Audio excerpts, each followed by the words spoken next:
Boa tarde para todos, aos nossos amigos, amigas do Grupo da Fraternidade Espírita, Irmã Sheila, instituição essa que eu tenho profundo carinho e gratidão, uma vez que em 1987 eu subi as escadas desse lar luz e ali, abraçado pelos espíritos amigos, Sheila, Uruguaiana e tantos outros mentores, como também aos amigos encarnados que coordenavam o trabalho, eu fui acolhido então nessa história que se iniciou e se tornou a tônica da minha encarnação, o espiritismo cristão. E tive a honra de trabalhar por muitos anos presencialmente nessa casa por 10 anos, sendo uma das atividades o grupo de estudo. Eu sempre estive vinculado à EDU e tive a oportunidade também de rascunhar alguns destes programas que são estudados hoje. Então, estar com vocês hoje virtualmente é uma novidade para mim, uma vez que nós nos acostumamos a nos abraçar, estudar de uma forma alegre, com muito interesse, com muita fé, com muita vontade de aprender presencialmente.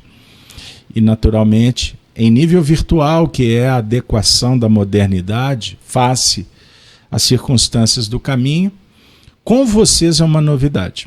Uma vez que, de nossa parte, através do nosso canal Gênesis, há mais de 10 anos, nós transmitimos as nossas reuniões públicas por esse sistema que hoje é chamado live. Antigamente, transmissões ao vivo. O que nós mantemos durante a semana, vários programas que estão disponibilizados gratuitamente no nosso canal e também no canal da Rede Amigo Espírita, que temos uma parceria há 10 anos. Sem delongas, Carlos Alberto mora em BH e está com vocês nesse módulo 1, trabalhando aspectos da introdução do estudo da doutrina. Eu agradeço a Raquel e a equipe, uma vez que nos últimos anos vocês têm me convidado para fazer a aula de abertura e passou a se tornar um lema, que é um dilema para a gente levar até o fim, de escolhermos um mentor para o grupo. O pessoal tem escolhido o mentor de nome Allan Kardec. Eu faço uma proposta que ele seja o patrono dessa turma também, para que ao final do encontro, no ano, a gente possa celebrar ter dialogado com Kardec e ele tenha, por certo, nos oferecido recursos para o nosso crescimento interior e, naturalmente, nos aproximando da mensagem viva do Evangelho, do Cristo. Embora nós sabemos que o Espiritismo é o desenvolvimento, sem dúvida alguma, da própria mensagem do Cristo, do próprio Evangelho, em outro tempo, conforme foi previsto, prenunciado por Jesus na descrição do capítulo 14 do Evangelho de João. Vale buscar lá, hein, pessoal? Capítulo 14, primeiro versículo. O texto diz assim: não se turbe o vosso coração. Não é? Credes em Deus, crede também em mim. Na casa de meu pai há muitas moradas. Se não fosse assim, eu vou-lhe teria dito: vou preparar-vos lugar. Mais à frente ele vai dizer para os discípulos que ele não podia dizer tudo naquele momento histórico, o mais importante da história humana, que era necessário, inclusive, que ele fosse, mas que ele não deixaria os discípulos órfãos. A humanidade sem elementos suficientes, sem informações, sem amparo. E ele enviaria o Consolador. O Consolador que iria, na verdade, relembrar tudo que ele tinha dito. Tudo que vos tenho dito e dizer muito mais, para ser literal. pois agora não podeis suportar. E assim tudo começou. Ele desencarna, como todos conhecemos, na cruz, volta ao mundo espiritual, auxilia os sofredores e no terceiro dia retorna. Se materializa para os discípulos e depois para uma multidão. E afirma aos espíritos, por exemplo, Humberto de Campos, através da mediunidade de Francisco Cândido Xavier, que ele enviou estes 500 que assistiram à sua aparição como representantes dessa mensagem ao longo dos séculos. Portanto, não há na história humana um século sem a manifestação de um destes baluartes cristãos, que vieram para nos fazer relembrar do Cristo, dos seus ensinamentos. Mas o caminho foi árduo para a humanidade, desvirtuamos, interpretamos equivocadamente, e esta fala, para os estudiosos atentos, vocês podem encontrar no Evangelho segundo o Espiritismo, em vários trechos, mas eu vou especificamente citar o capítulo 1, intitulado Não Vim Destruir a Lei.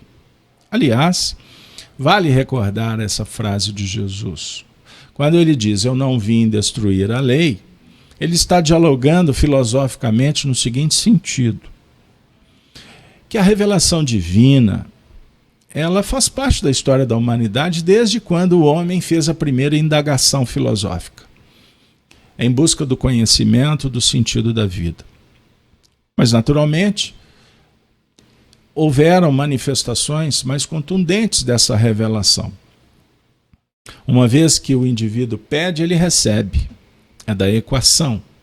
Aliás, também apresentada por Jesus, e vocês vão encontrar na citação do Sermão da Montanha. Pedi e obtereis. Buscai e achareis. Batei e abri-se-vos-á, porque quem pede recebe, quem busca acha, e quem bate a vida responde. Então, a humanidade clamou, solicitou as bênçãos do alto. E, naturalmente, as respostas vêm de acordo com a maturidade, com as circunstâncias, com o merecimento de cada um. Por isso é que algumas vezes a gente pede e não consegue ver a resposta. Porque o nosso pedido, embora justo, ele se conjuga com as necessidades evolutivas e que passa pelo conhecimento. Então, amigos, num encontro como o nosso, em que estamos iniciando um processo de aprendizado, onde vamos obter muitas informações, obviamente da fonte primária, porque o Grupo Sheila convida expositores que vão falar da obra básica, uma vez que, para que a gente possa construir um edifício seguro, precisamos de bases bem firmes. Cito novamente Jesus, no mesmo Sermão da Montanha, no final, lá do capítulo 7, quando ele fala sobre a construção da casa sobre a rocha. Então, fazer uma introdução num grupo de estudo é, sem dúvida alguma, imprescindível revelarmos algumas bases, alguns princípios que são invioláveis em espiritismo. Vamos a eles. Jesus. Jesus é um dos princípios do espiritismo. Porque a moral que o espiritismo apresenta, revelada pelo mundo espiritual no que remonta às consequências das nossas ações aqui na Terra, aonde nós estamos escrevendo o livro da vida e vamos compreender muitas dessas lições quando desencarnados, e tal é verdade que os espíritos também corroboram, voltando do além-túmulo para dar algumas dicas. Mas, sobre o ponto de vista da base essencial filosófica, a mensagem do Espiritismo é o desenvolvimento da moral do Cristo, porque na afirmativa dos espíritos do nosso codificador Allan Kardec não existe filosofia tão pura, tão genuína, e com um poder de síntese fantástico, uma vez que a verdade, o poder dela está exatamente na síntese e não nos grandes discursos, retóricas. Verdade é verdade. E Jesus tinha uma capacidade de síntese extraordinária. Por isso é que a sua própria vida ficou conhecida publicamente em 3 anos de ações. O tempo passou e nós vamos encontrar um cenário na Idade Média, abrindo possibilidades para a Idade Moderna, onde a ciência vai começar a discutir em nível filosófico a necessidade da separação no que remonta à igreja, aos ensinamentos religiosos. Porque cada coisa precisa de estar no seu lugar. E naquele princípio, o poder centralizado impedia o desenvolvimento do conhecimento, do pensamento.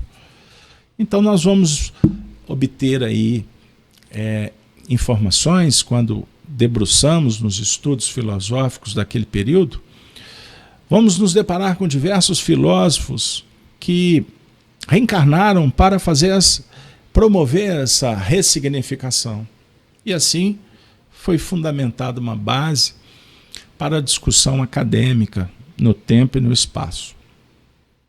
Nesse período surge o Iluminismo com os seus grandes precursores. Se me permitem, eu gostaria de citar apenas um, embora a escola prodigalizada por dezenas deles, mas falarei de Jean-Jacques Rousseau, que teve um papel muito importante naquele período.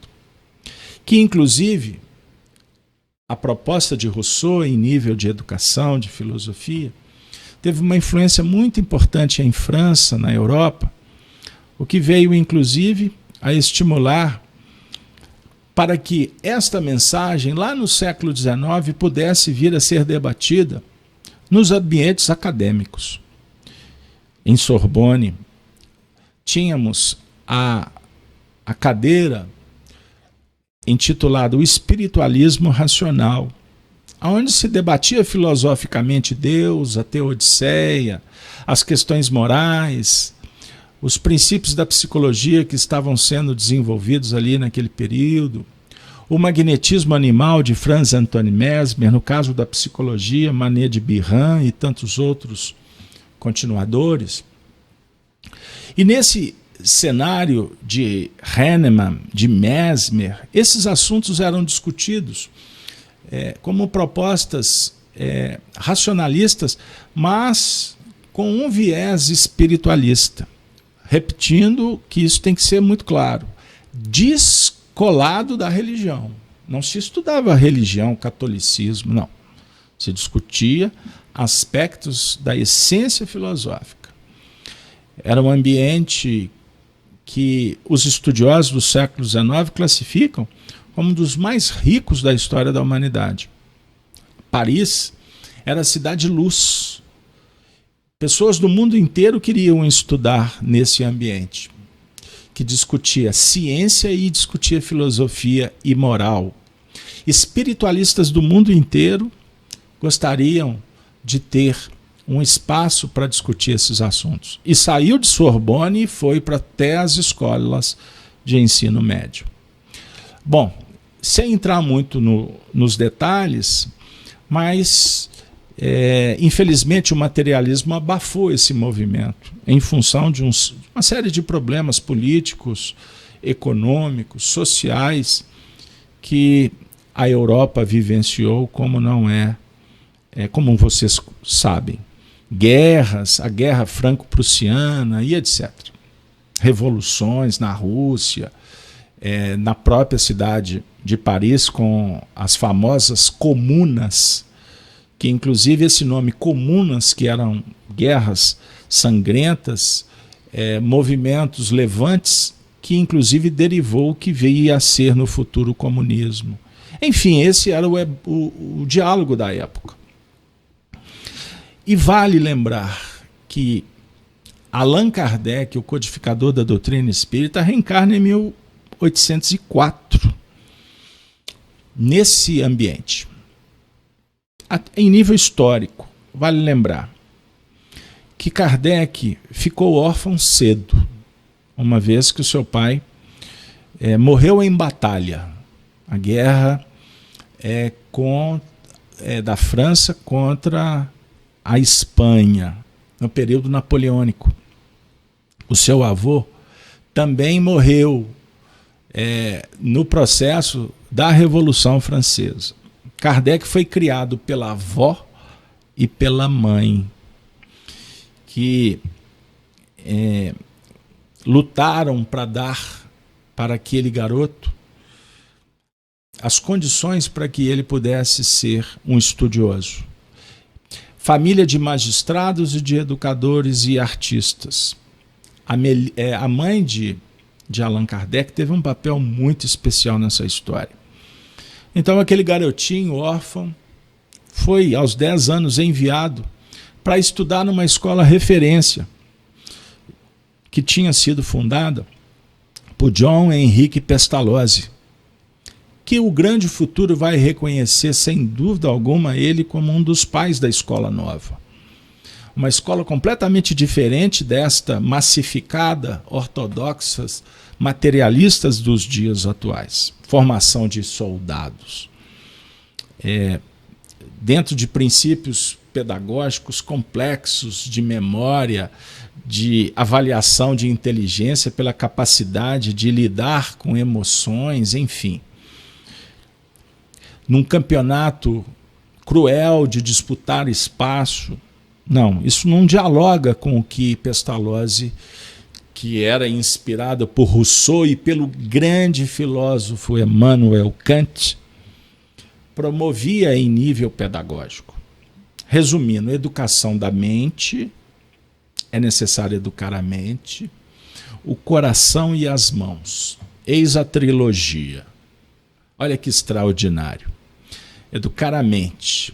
Mais à frente a gente vai estudar a mente como campo da consciência desperta. Estudando a mente como a região espiritual que define a nossa vida.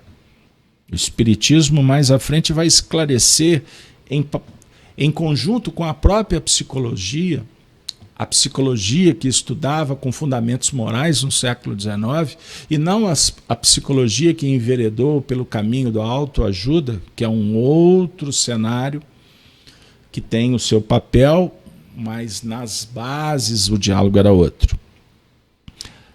Até diga-se de passagem, antes que se conhecesse o fenômeno espírita, Manet de Biran defendia a teoria de que na verdade, a alma é um ser que pré-existe ao corpo. Olha que extraordinário. Portanto, o cérebro é veículo de manifestação da alma encarnada. Manet de Biran não tinha informação de mundo espiritual, nada disso. Ele se apoia, por exemplo, à filosofia de Kant, quando fala do mundo moral, que é um diálogo que também remonta aos tempos platônicos, lá da Grécia Antiga. Mas voltando, nesse movimento, Pestalozzi trabalha o princípio da educação da mente.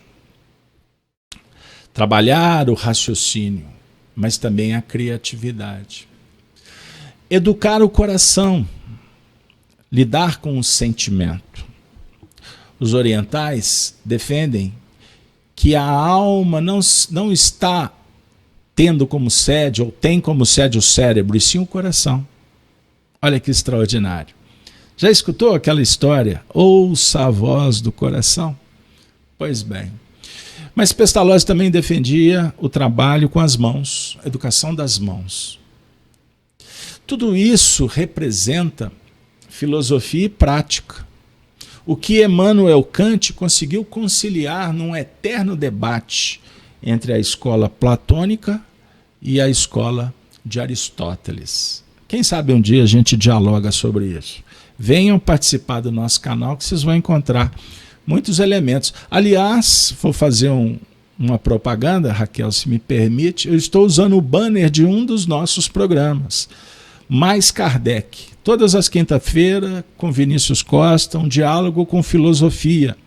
Kardec e os grandes filósofos da história da humanidade. Tem uma playlist lá com vários vídeos e toda quinta-feira mais elementos para disponibilizar para os nossos estudiosos. Mas voltando. Então, há uma unificação de princípios nessa pedagogia.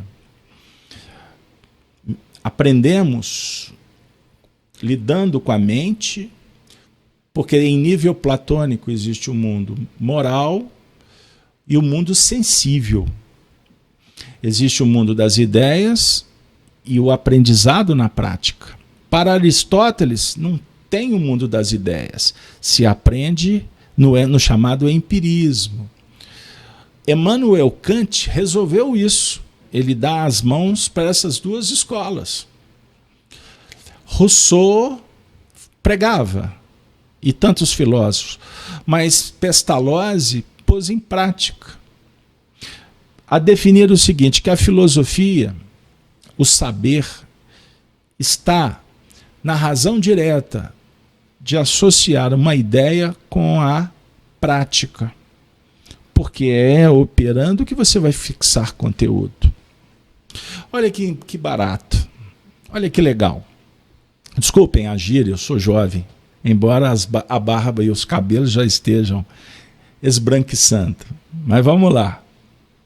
Eu estou muito sério, viu, Raquel? É por conta da aula virtual. Em sala, vocês sabem que eu brinco mais. Mas vamos lá. Então, é necessário a gente viajar no tempo para verificar, por exemplo, que essa escola de Pestalozzi formou um garotinho com o nome de batismo. Eu vou só trocar para ficar bem clássico, embora essa ordem do nome e sobrenome não seja a que está na certidão.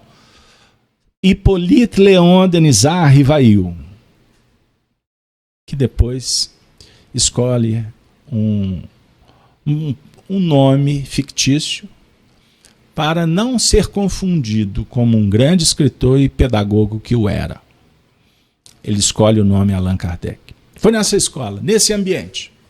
Pestalozzi, quando ele cresce, 1818, ele retorna para Paris, e em Paris ele vai fundar a sua escola, o seu liceu, para se tornar um discípulo professor de Pestalozzi, com aquele ensino fundamental que remonta à educação espiritual. Bom, obviamente que esse assunto foi tomando dinâmica, ele foi aprofundando no conteúdo, uma vez que ele também passa a frequentar as rodas dos intelectuais que estudavam, que dialogavam em Sorbonne, diante de assuntos que remontavam ao espiritualismo racional. Eu estou contando essa pequena história para que a gente possa juntos nos aproximarmos do período em que Allan Kardec vai conhecer, vai ter informação em torno do espiritismo. Vocês devem ter aulas que vão detalhar esse movimento. Mas esse passeio em Sorbonne com o espiritualismo racional e esse ambiente intelectual, ele é, de uma certa forma, uma notícia nova. Porque não tem mais do que 5 anos que pesquisadores começaram a trazer essas informações. Por isso as biografias de Allan Kardec, e tinha uma biografia básica do Henri Sauce, ela apresentava um cenário um tanto quanto diferente, uma vez que o espiritismo era tratado como uma descoberta fenomênica, o que na verdade aconteceu.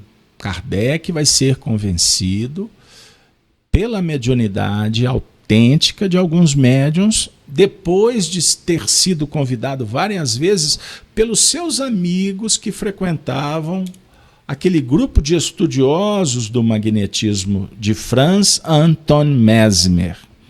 Diga-se de passagem, Kardec estudou o magnetismo animal por 30 anos.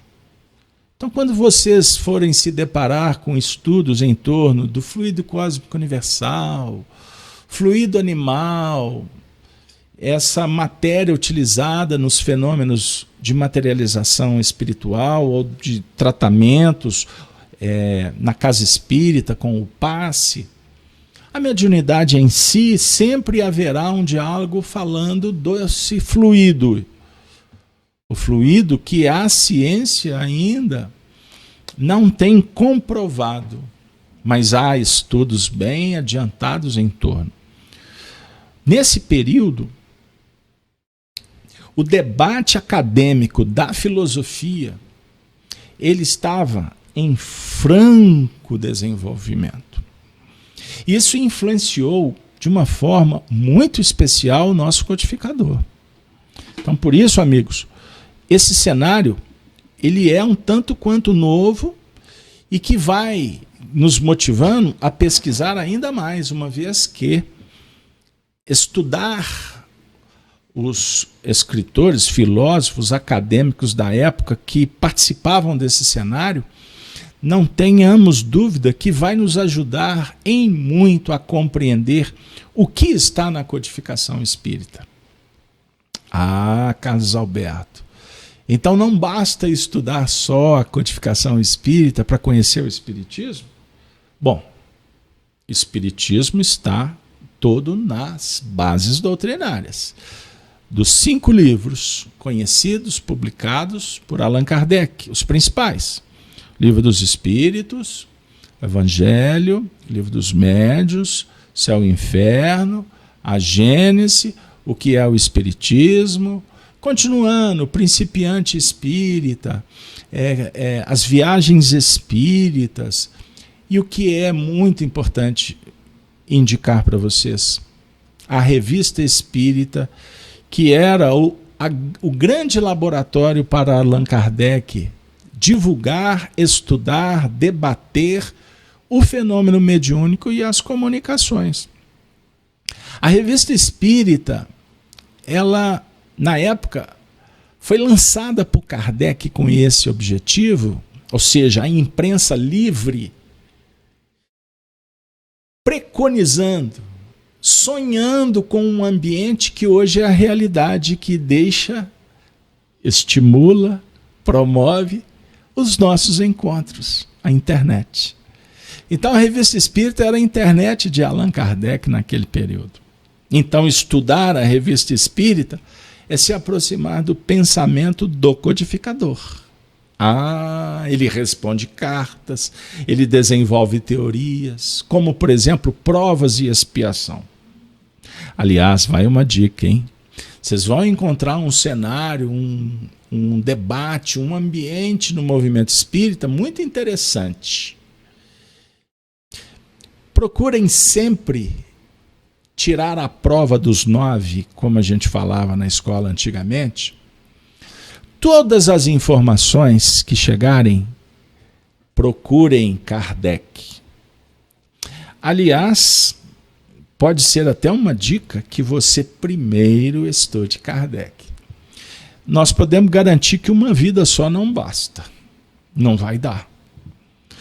Mas se você tiver uma fundamentação qualificada, se você aprender a estudar o Espiritismo não por recorte. O que é recorte? Vou dar um exemplo. Recorte. Eu estou fazendo uma introdução ao estudo da doutrina espírita.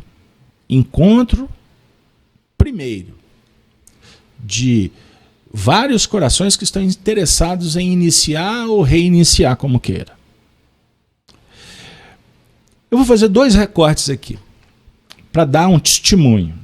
Não estava no script, não. Estava separado para me contextualizar de outra forma. Mas eu vou chamá-los. Anotem, por favor. Item 8º da introdução do Livro dos Espíritos.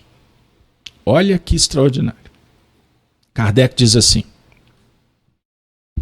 muitos pulam, vão ler o Livro dos Espíritos, mas pulam.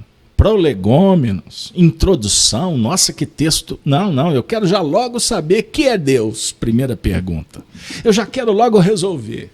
Puxa, está perdendo um tratado doutrinário singular, espetacular. Acrescentemos que o estudo de uma doutrina, olha o filósofo, olha o pedagogo, tal como a doutrina espírita, que nos lança de súbito numa ordem de coisas tão nova e tão grande, não pode ser realizado com proveito senão por homens sérios. Tranca o rosto, fica sério. Não.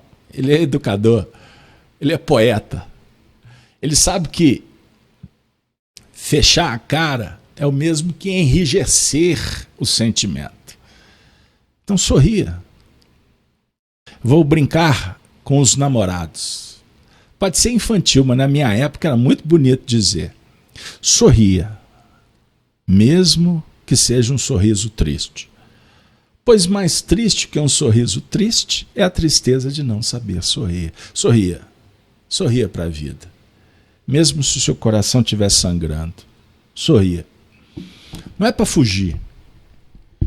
É para trabalhar a essência que está dentro, que precisa de vir para fora. Que talvez o nosso sofrimento é uma faceta da vaidade que impede que a luz faça-se. Faça a luz. Pense no bem. Seja positivo. Que daqui a pouco você começa a ter forças, elementos razoáveis para se resolver muitas questões que você pode estar dando um tamanho que não tem justificativa. Vai uma dica. Mas voltando ao estudo com proveito, se não por homens sérios, perseverantes, isentos de prevenções e animados de firme e sincera vontade de chegar a um resultado. Uma dica. Homens sérios. No Livro dos Médiuns, eu vou fazer um outro recorte. Olha como é que se constrói uma teoria, uma retórica. No Livro dos Médiuns, nós vamos encontrar um texto no capítulo que trata do método.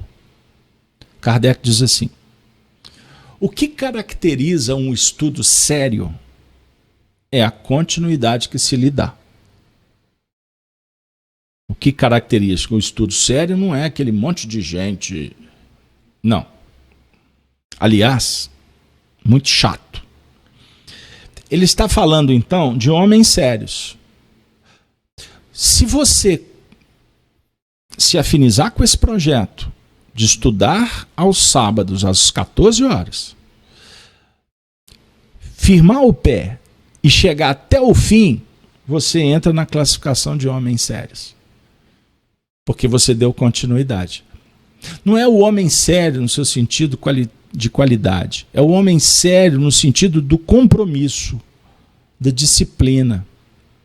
Porque a gente não sobe o monte dando apenas 2 passos. Primeiro você tem que ver o cume, planejar, buscar recurso, elemento e saber que não adianta ter pressa. Ninguém sobe um monte reto.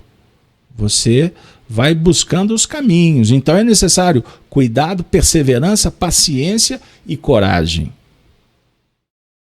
Firme e sincera vontade de chegar a um resultado. Pois bem, então nós temos que estar isentos de prevenções. Pode ser que nós temos nesse grupo, hoje, 47 pessoas, que talvez vieram para saber, afinal de contas, o que é esse tal de espiritismo. Ok.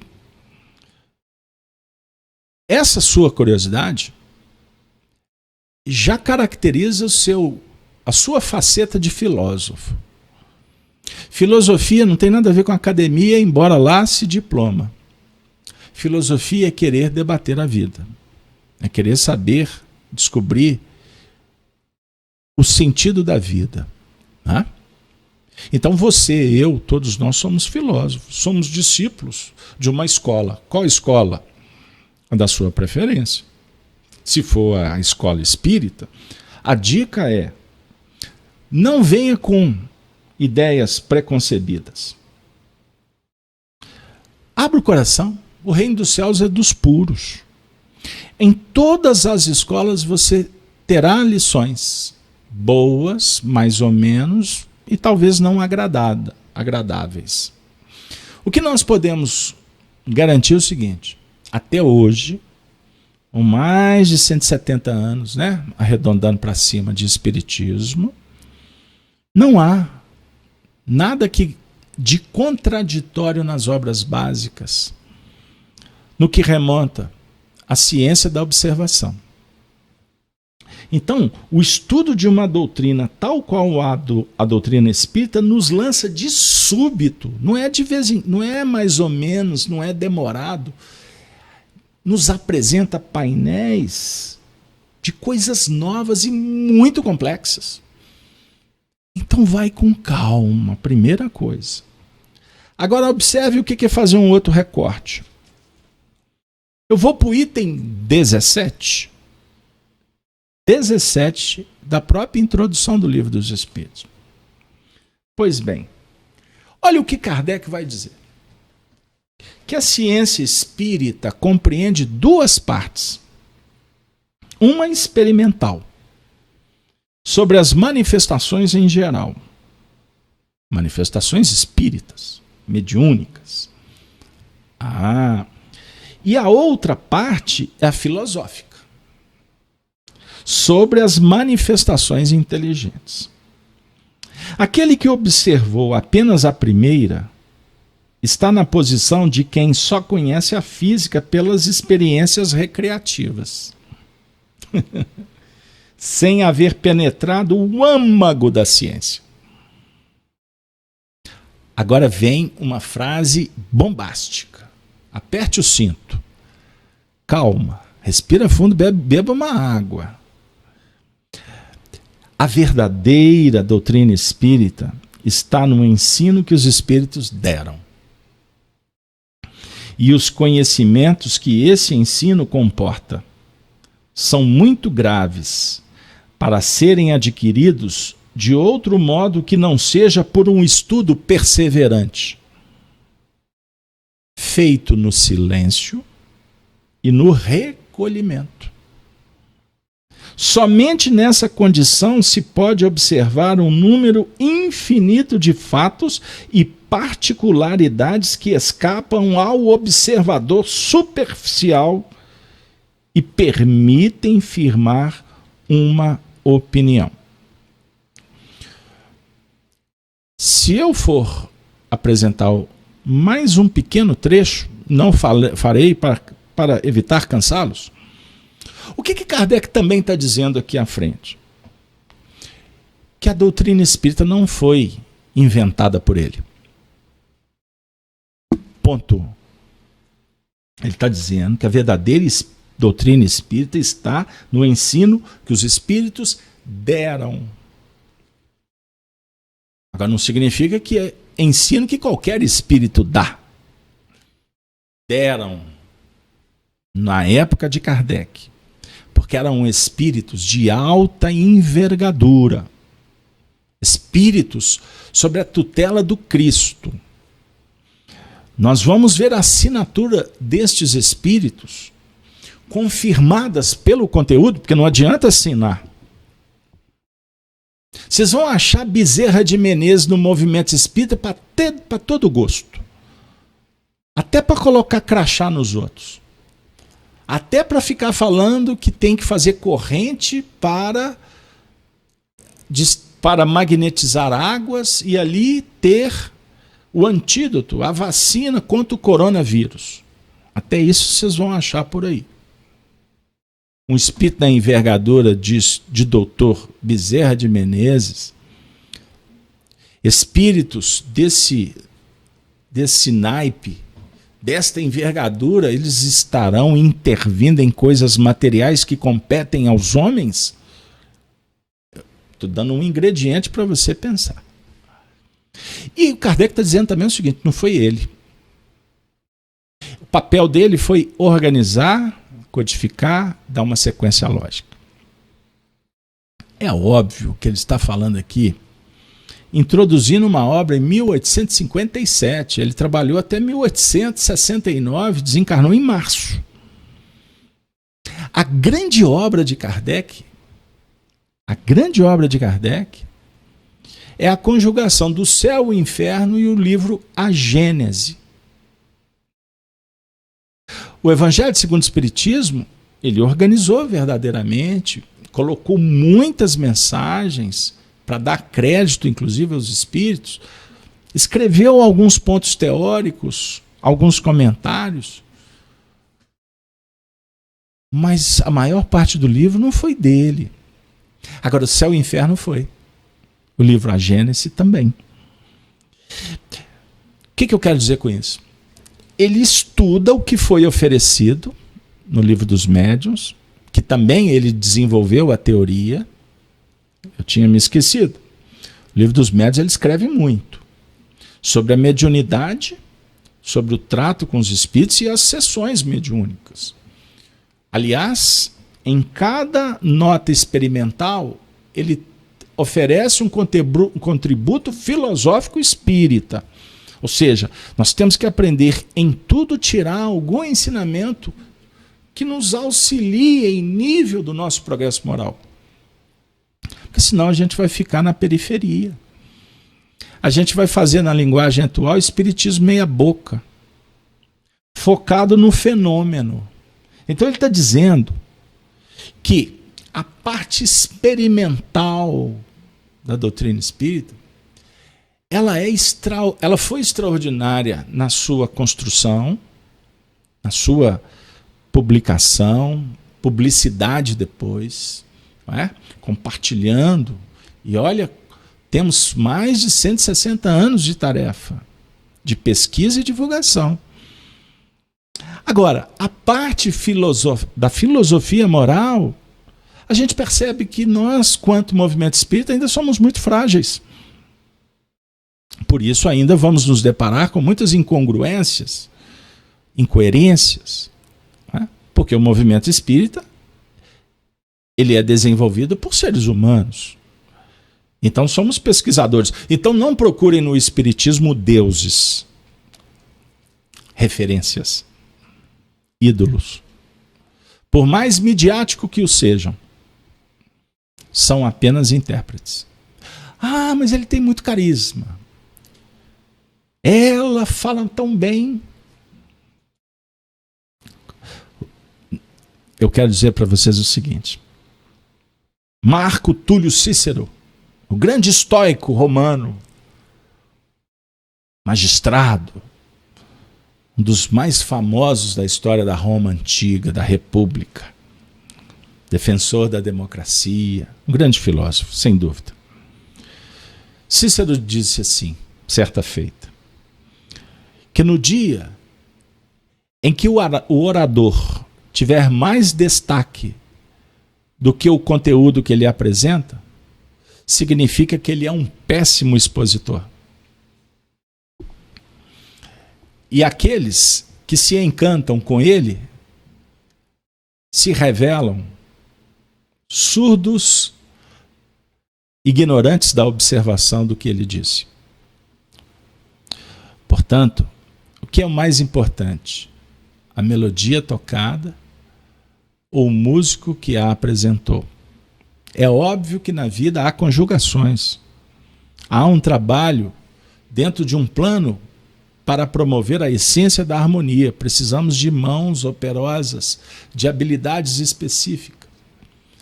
Mas guardem essa mensagem que o Carlos Alberto, como um estudioso do espiritismo, que muitas vezes a gente usa algumas falas assim mais contundentes, mas fazemos estudando um pouco a história da humanidade.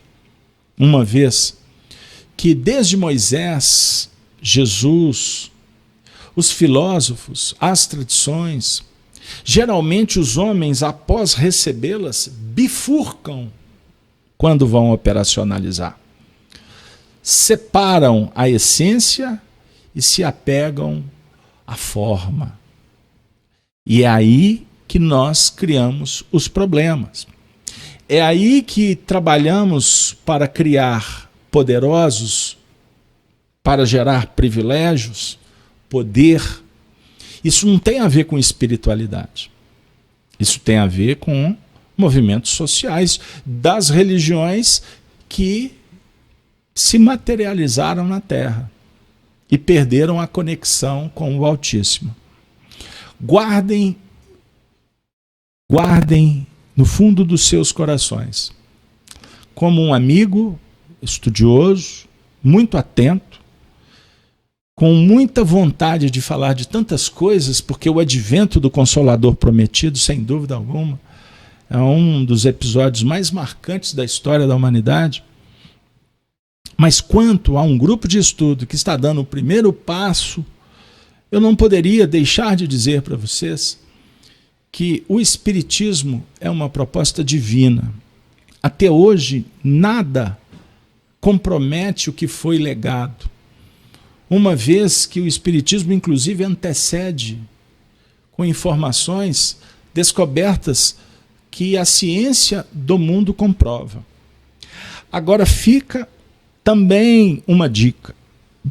Quando no tríplice aspecto do Espiritismo aprendemos que é filosofia, que é ciência e que é religião, também promovo a seguinte reflexão.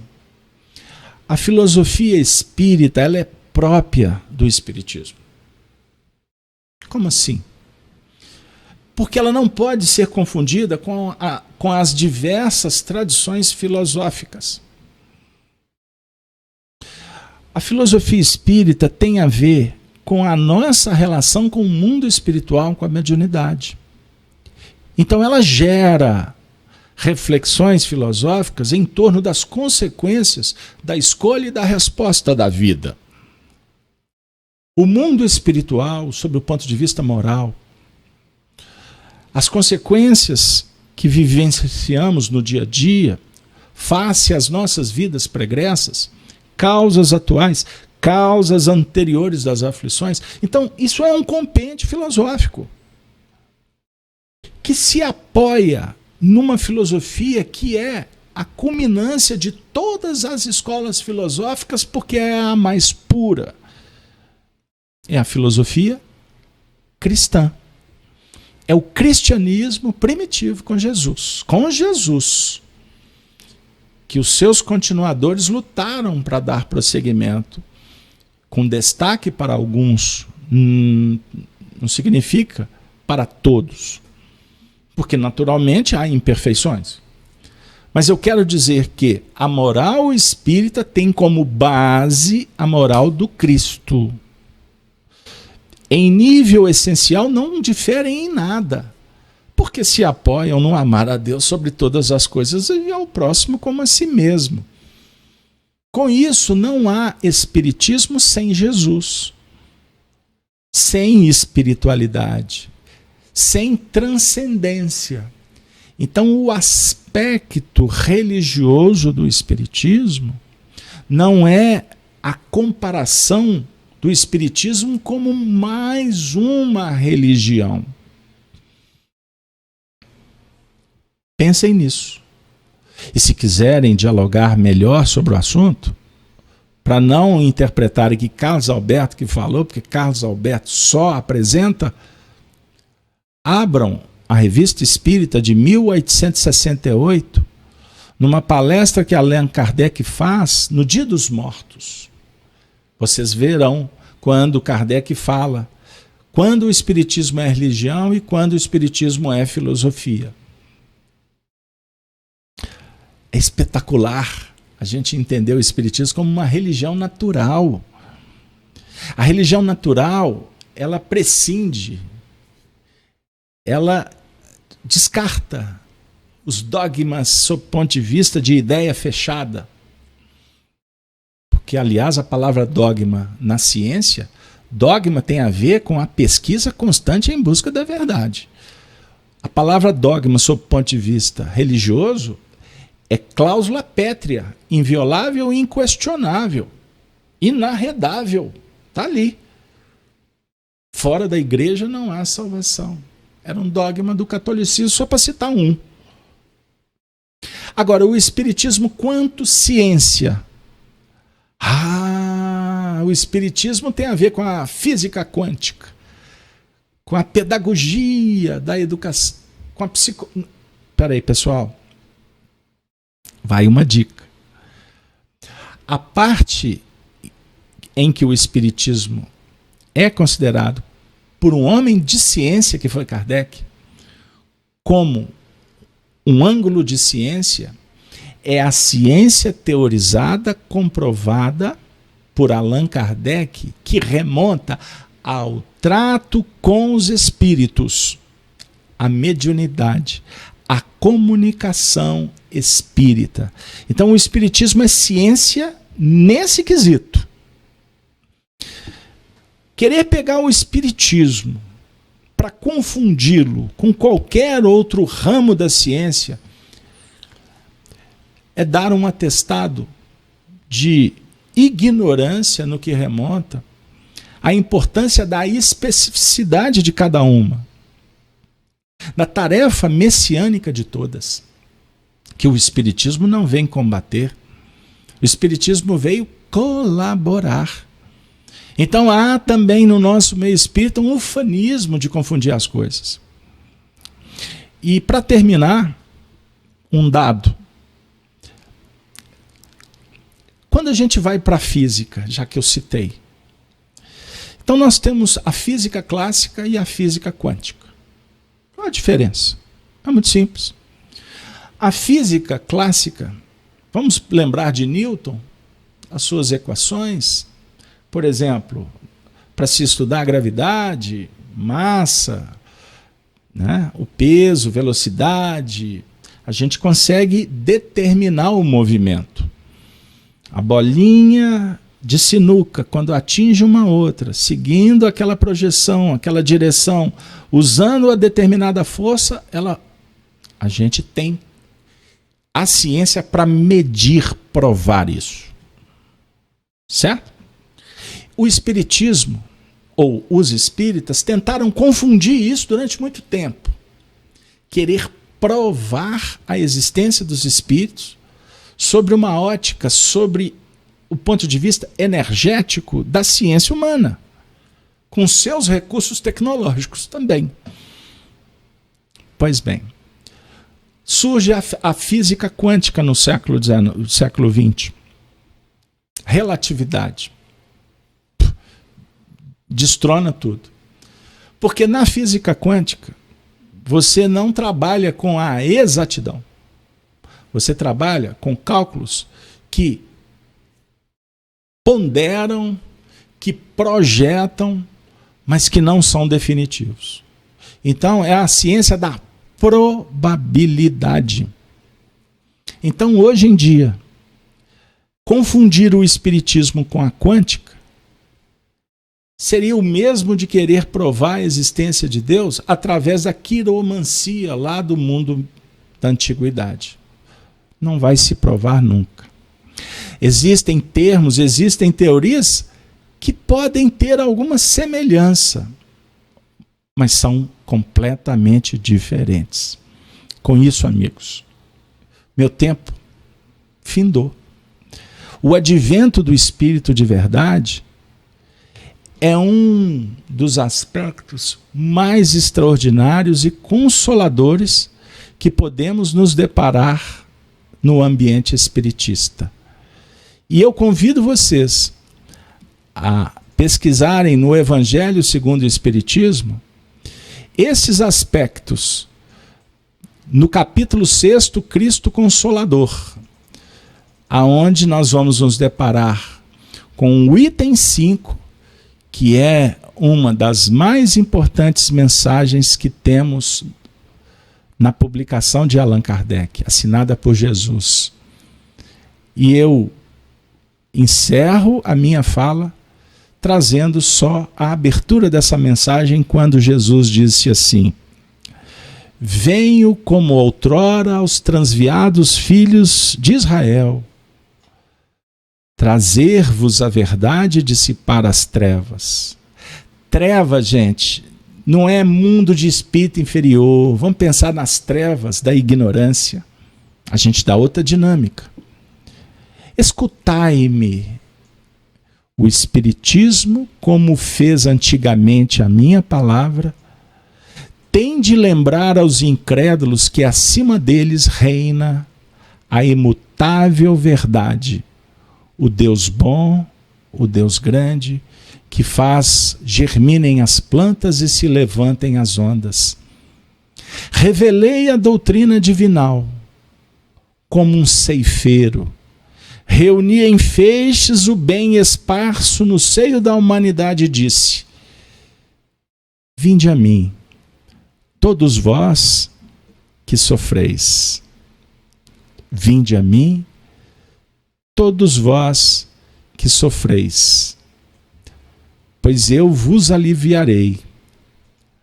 Tomai sobre vós o meu jugo e aprendei de mim, que sou brando e humilde de coração.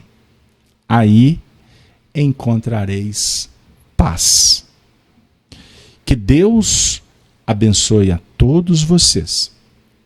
Abençoe a esse grupo que está se movimentando, e eu não tenho dúvida que vocês vão viver em muitas aventuras, vão obter muitos ensinamentos. E sob a batuta de Allan Kardec e dos espíritos generosos que trabalham no Grupo Sheila, vocês irão recolher sementes para juntar em celeiros que prodigalizarão momentos majestosos em vossas vidas. Tereis mais qualidade, mais esperança, mais fé, e poderão seguir adiante no rumo certo da perfeição. Que Deus nos abençoe e que esperamos que esta mensagem possa ter tocado o seu coração. Se não, me perdoe, tentamos fazer o melhor dentro das nossas limitadas condições. Eu encerro essa primeira parte, ou a minha fala, como sempre o faço nas nossas atividades, com a saudação dos cristãos dos primeiros tempos.